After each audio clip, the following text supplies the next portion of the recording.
Hello student. So டிஎன்பிஎஸ்சியில் நம்ம again எலெக்ஷனுடைய கடைசி பகுதியில் இருந்துகிட்டு இருக்கோம். எலெக்ஷன் தொடர்பான சில விஷயங்கள். ஸோ ஆல்ரெடி நம்ம எலெக்ஷன்னா என்னென்ன ஆரம்பிச்சது types everything we have completed an election commission of India, that is okay.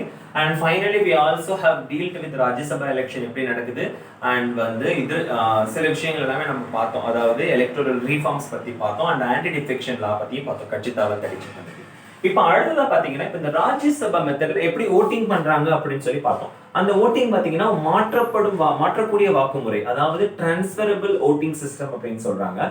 அப்போ இந்த நேரத்துல இந்த மாதிரியான வாக்குமுறையை நம்ம இந்தியா நாடு முழுவதுக்கும் மக்கள் போடுற ஓட்டுக்கும் ஃபாலோ பண்ணா என்ன ஆறுது யோசிச்சு பாருங்க.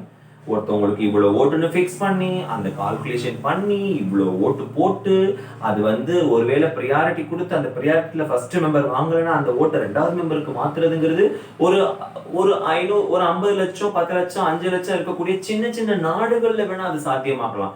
இந்தியா போன்ற பெரும் ஒரு துணைக்கண்டம் போன்ற ஒரு நாட்டுக்கு, அதுவும் 136 கோடி கரண்ட்லி பாத்தீங்கன்னா அவ்வளவு மக்கள் தொகை கொண்ட ஒரு நாட்டுக்கு அது சாத்தியமா அப்படின்னா நிச்சயமா கிடையாது. அதனாலதான் நம்ம என்ன மெத்தட் யூஸ் பண்ணிக்கிட்டோம்னா, பெரும்பான்மை வாக்கு முறையில பெரும்பான்மை தேர்தல் முறையில நம்ம எடுத்துக்கிட்ட முறை FPTP, முதலில் நிலையை கடந்து செல்லுதல். இதுதான் இருக்கிறதுலே ஈஸியான சிஸ்டம். நம்ம ஆல்ரெடி பார்த்துருந்தோம் இல்லையா? அப்போ அந்த FPTP தான் இப்போ நம்ம ஃபாலோ பண்ணிக்கிட்டு இருக்கோம். இதனாலதான் நம்ம FPTP போனோம். ஸோ நம்ம வந்து சின்ன சின்ன கண்ட்ரியா இருந்தா பிரச்சனை கிடையாது. அதே மாதிரி நம்ம வந்து ஒரு கூட்டம் சேர்ந்து இயங்கக்கூடிய நாடு, சென்ட்ரல் ஒரு கவர்மெண்ட் ஸ்டேட்ல ஒரு கவர்மெண்ட் இயங்கக்கூடிய நாடு, அப்ப நமக்கு அது செட் ஆகாது. இப்போ இந்த விஷயத்துல நமக்கு என்ன கிடைக்குதுன்னா, FPTPல நம்ம ஒரு கட்சிக்கு வாய்ப்பு கொடுக்கறது கிடையாது. சின்ன சின்ன இதுலதான் சில நாடுகள்ல ஒரு கட்சிக்கு மட்டுமே வாய்ப்பு கொடுக்க வேண்டிய சூழல் வரும். அந்த மாதிரி நமக்கு வர்றது கிடையாது. இப்ப பாத்தீங்கன்னா இதுல நம்ம எப்படி கொடுக்குறோம், எல்லா கட்சிக்கும் சம வாய்ப்பு கொடுக்குறோம். எனக்கு விருப்பப்பட்ட கட்சிக்கு நான் ஓட்டு போட்டுக்கலாம். அப்ப இது ஒரு வாக்காளனுக்கு வந்து சுதந்திர உரிமை வழங்கப்படுது, சாய்ஸ் வழங்கப்படுது, ஈக்குவல் சாய்ஸஸ். நான் நினைச்சா கட்சிக்கு மட்டும் ஓட்டு போடலாம், இந்த கட்சியில யாருன்னாலும் சரி. இல்லாட்டி கட்சியை நான் புறக்கணித்து விட்டுட்டு நான் என்ன பண்ணலாம் அப்படின்னா, அந்த கேண்டிடேட் எனக்கு பிடிச்சா எந்த கேண்டிடேட் இருந்தாலும் நான் அந்த கேண்டிடேட்க்கு ஓட்டு போடலாம். அப்போ எனக்கு எப்படி வாய்ப்பு கொடுக்கப்படுது அப்படின்னா, ஒண்ணு கட்சிக்கும் ஓட்டு போடலாம், இல்லாட்டி கேண்டிடேட்க்கும் ஓட்டு போடலாம், இல்லாட்டி 2 பேரும் இந்த கேண்டிடேட் பிடிக்குது, இவர் இந்த கட்சியில நிக்கிறார், அப்ப 2க்கும் சம வாய்ப்பு நான் வழங்கலாம். அப்போ எனக்கு சுதந்திரமான ஒரு வாய்ப்பு வழங்கப்படுது இந்த விஷயத்துல. அப்போ இதனாலதான் நம்ம FPTP எடுக்கிறோம். இதே வந்து தொகுதி வாக்கு அப்படி பிளாக் ஓட் சிஸ்டம்ல பாத்தீங்கன்னா இதே மெத்தட் தான். ஆனா அது எப்படி இருக்கும்னா, ஒரு தொகுதிக்கு ஒன்றுக்கும் மேற்பட்ட உறுப்பினர்கள் இருப்பாங்கன்னு நான் சொல்லியிருந்தேன். ஒரு தொகுதி எடுத்துக்கிட்டீங்க, ஒரு கான்ஸ்டிடியூன்சினா 10 உறுப்பினர்கள் நம்ம தேர்ந்தெடுக்கணும், எல்லாரையும் பிரியாரிட்டைஸ் பண்ணணும் அப்படின்னு சொல்லி நம்ம பார்த்துருந்தோம் இல்லையா? ஸோ அந்த 10 உறுப்பினர்களையும் நம்ம ஓட்டு போட்டு தேர்ந்தெடுக்கணும். நிறைய உறுப்பினர்கள் நிற்பாங்க, அதுல 10 உறுப்பினர்களை தேர்ந்தெடுக்கணும் அந்த மாதிரி, இல்லாட்டி ஒன்றுக்கும் மேற்பட்ட உறுப்பினர்களை தேர்ந்தெடுக்கணும். ஆனா இந்தியாவுல ஒரே ஒரு தொகுதிக்கு ஒரு உறுப்பினர். அப்ப என்ன ஆகுதுன்னா, FPTPல வந்து ஒரு தொகுதிக்கு ஒரு தடவை நம்ம வாலண்டியரா செலக்ட் பண்ணி அனுப்பிடுறோம். அப்ப என்ன ஆகும், அந்த தொகுதிக்கு அவர் தான் பதில் சொல்லக்கூடியவர். ஆனா அது பதில் சொல்றாரோ இல்லையா அது வேற விஷயம்.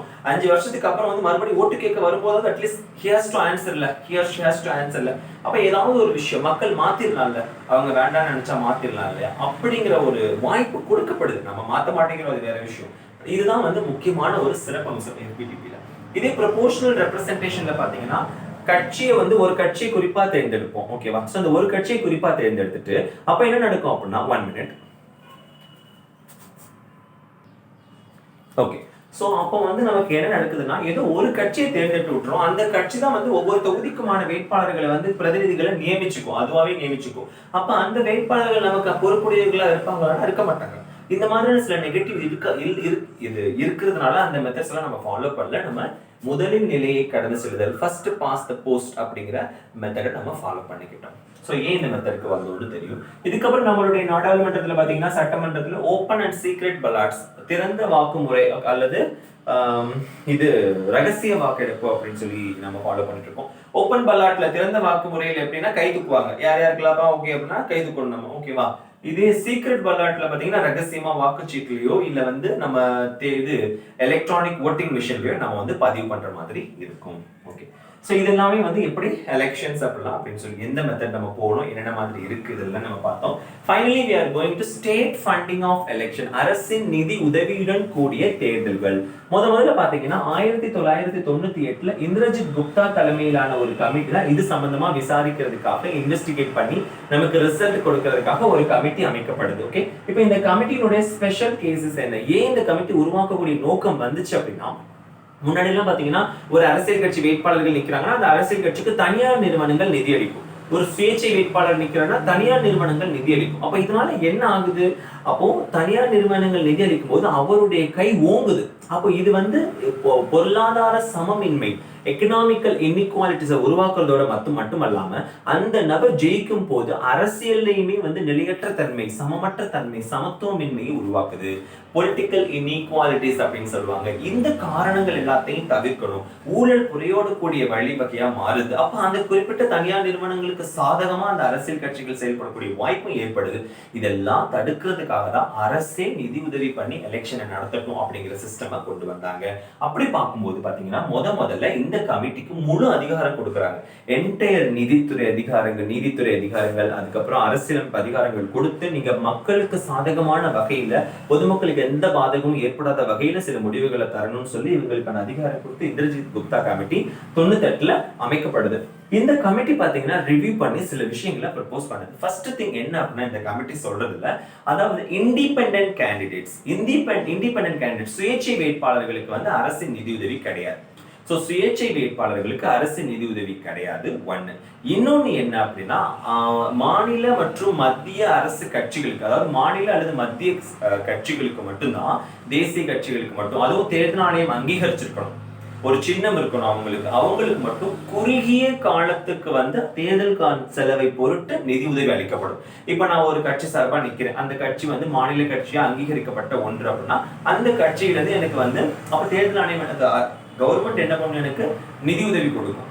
இந்த தொகுதியில இவ்வளவு செலவு செஞ்சுக்கலாம். அந்த நிதி உதவியை வந்து கொண்டு வர்றதுக்கா அந்த பரிந்துரை செஞ்சது யாருன்னா இவங்க தான். இது ரெண்டாவது ஒரு பாயிண்டையும் பரிந்துரை பண்ணுது. என்ன அப்படின்னா, தேர்தல் நடத்துறதுக்கான செலவையுமே வந்து கவர்மெண்ட் தான் கொடுக்கணும்.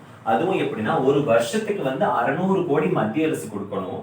அதே அளவு 600 கோடியை எல்லா மாநில அரசுகளும் சேர்ந்து சமமா பங்கிட்டு அவங்களோட ப்ரொபோர்ஷன்ல பங்கிட்டு அவங்க கொடுக்கணும். அப்போ ஒரு வருஷத்துக்கு கிட்டத்தட்ட 1200 கோடி தேர்தல் ஆணையத்துக்கு கொடுக்கணும்.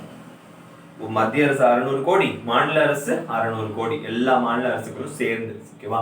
சோ இந்த மெத்தடையுமே வந்து யாரு ப்ரப்போஸ் பண்ணாங்க அப்படின்னா இந்த இந்திரஜித் குப்தா கமிட்டி தான் ப்ரப்போஸ் பண்ணாங்க. சோ இது வந்து ஒரு வெளிப்படைத்தன்மையை கொண்டு வரும். இப்போ வந்து இந்த மாதிரி ஒரு ஸ்டேட் ஃபண்டிங், அரசு வந்து நிதி உதவி கொடுத்து தேர்தல் நடக்குது, நான் தேர்தலில் நிக்கிறேன் அப்படின்னா வேற யாரும் காசு கொடுக்க முடியாது அப்படிங்கிறப்போ வெளிப்படைத்தன்மை இருக்கு. ஏன்னா அரசு எல்லா செலவையும் லிஸ்ட்ல காமிச்சிருவாங்க.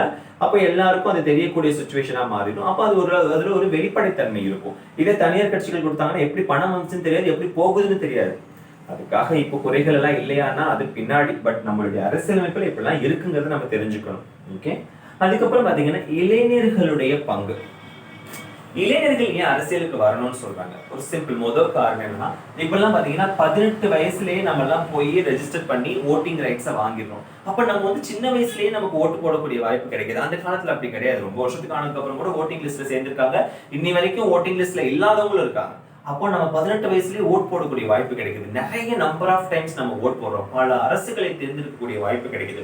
அப்ப நம்ம பங்கு பெறல அப்படின்னா நம்ம அதுக்கான முக்கியத்துவத்தை இழக்கிறோம்னு அர்த்தம். அப்ப நம்ம பங்கு பெறும்போது, இளைஞர்கள் போய் ஓட்டு போடும்போது நம்மளுடைய விருப்பம் அதிகமா நிறைவேறக்கூடிய வாய்ப்பு எதிர்காலத்துல பாத்தீங்கன்னா இளைஞர்களுடைய ஓட்டு தான் அதிகமா இருக்கும். அப்ப நம்மளுடைய விருப்பம் வந்து மிக அதிகமா நிறைவேறக்கூடிய வாய்ப்பு ஏற்படுது.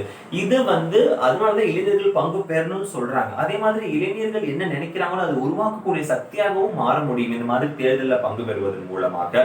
சோ இது ஒரு முக்கியமான விஷயம். பங்கு பெறலன்னா இளைஞர்கள் என்ன நினைக்கிறாங்களோ அது நடக்காது. ஒரு தொகுதியில் உள்ள இளைஞர்கள் முழுவதுமா பங்கு பெறலன்னா அந்த தொகுதியில இளைஞர்களுடைய விருப்பமே நிறைவேறாம போயிடும். ஏன்னா அவங்க பங்கு பெறாங்கன்னா அவங்க விருப்பத்தை யாரெல்லாம் நிறைவேற்றுறேன்னு சொல்றாங்களோ அந்த கட்சிக்கு தான் ஓட்டு போடுவாங்க.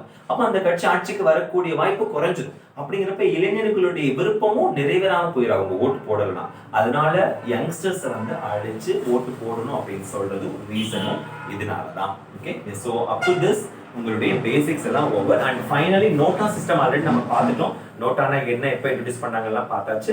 நோட்டா பாத்தீங்கன்னா வாக்காளர் மின்னணு வாக்குப்பதிவு இயந்திரம், எலக்ட்ரானிக் ஓட்டிங் மிஷின் இருக்குல்ல, அதுல கடைசி ஆப்ஷன் நோட்டா இருக்கும். ஒவ்வொரு இடத்துல ஒவ்வொரு கலர்ஸ் கொடுத்துருப்பாங்க. and பாத்தீங்கன்னா இந்தியாவுல அது 14வது நாடு. India 14th country to use, 14வது நாடு. அதையும் நான் சொல்லிட்டேன் இல்லையா? அண்ட் பாத்தீங்கன்னா நோட்டா வர்றதுக்கு முன்னாடி 1961ஆம் ஆண்டு தேர்தல் சீர்திருத்த சட்டம், எலக்டோரல் ரீஃபார்மிங் ஆக்ட், அந்த 1961ல ஓகேவா? சில ரீஃபார்ம்ஸ் ஃபாலோ பண்ணிட்டு இருந்தாங்க. அந்த ரீஃபார்ம்ஸ் படி பாத்தீங்கன்னா 49O அப்படிங்கிற ஒரு படிவம் இருக்கும். அதாவது உங்களுக்கு வாக்களிக்க விருப்பம் இல்லைன்னா காரணத்தை மென்ஷன் பண்ணி இந்த உங்க பெயரை சொல்லி இந்த படிவத்தை எழுதி கொடுத்துடலாம். இந்த படிவம் வந்து பாதுகாப்பானதாக இல்லைங்கிற காரணத்துக்காக தான் நோட்டாவை கொண்டு வந்தாங்க. ஓகே, சோ இப்போ இந்த படிவம் வந்து இந்த மெத்தட் ஆஃப் voting என்னன்னா நெகட்டிவ் voting, எதிர்மறை வாக்களித்தல் அப்படின்னு சொல்லுவாங்க. அதாவது நீங்க நேரா யாருக்கு பிடிக்குமோ அதை வாக்களிக்காம யாருமே வேண்டாம்னு சொல்லல. அப்ப இது எதிர்மறை வாக்களித்தல். அதுக்காக நோட்டாவை போட்டா நோட்டாவுல அதிகமான வாக்கு வாங்கிட்டா என்ன ஆகும்? ஒன்னும் ஆகாது. 100 ஓட்டுல 90 ஓட்டு நோட்டாவுக்கு விழுந்திருந்தாலும் 10 ஓட்டுல யாரு 6 ஓட்டு, அதாவது அதிகமா ஓட்டு வாங்கியிருக்காங்களோ அவங்க தான் ஜெயிக்க போறாங்க. அதுல வந்து எந்த மாற்றமும் கிடையாது. இன்ஃபேக்ட் சொல்ல போனா நோட்டாவை வந்து வேலிட் ஓட்டா எடுத்துக்கவே மாட்டாங்க. 100 ஓட்டு பதிவாயிருக்குன்னா 90 ஓட்டு நோட்டாவுக்கு போகுதுன்னா 10 ஓட்டு தான் வேலிடா இருக்கும். 90 ஓட்டு வேலிட் இல்லைன்னு தான் அர்த்தம். அதை கன்சிடர் பண்ண மாட்டாங்க. அது வந்து உங்களுக்கான ஒரு வாய்ப்பு. ஜனநாயகத்துல எல்லாருக்கும் ஒரு வாய்ப்பு கொடுக்கப்படணுங்கிறதுக்காக கொடுக்கிற ஒரு வாய்ப்பு. சோ இது வந்து பாத்தீங்கன்னா இந்தியா 14வது கண்ட்ரியா இருந்தாலும் டெக்சாஸ் மாகாணம் வந்து 1975ல இருந்தே இந்த நோட்டாங்கிற ப்ரொவிஷனை யூஸ் பண்ணிட்டே தான் இருந்திருக்கு. ஸோ இந்தியாவில் 2013ல உச்ச நீதிமன்றம் வந்து ஒரு தீர்ப்புல ப்ரொபோஸ் பண்ணதுக்கு அப்புறம் தான் சீக்கிரமா அந்த ஒரு சிஸ்டத்தை கொண்டு வந்தாங்க. அதுக்கப்புறம் 2014ல என்டையர் லோக்சபா எலெக்ஷனுக்கும் யூஸ் பண்ணாங்க. Yes, so up to this entire electoral things over. இதுக்கப்புறம் ஒவ்வொரு கான்ஸ்டியூஷனல் பாடிஸை நம்ம அடுத்தடுத்த வீடியோஸ்ல பார்க்கலாம். தேங்க்யூ.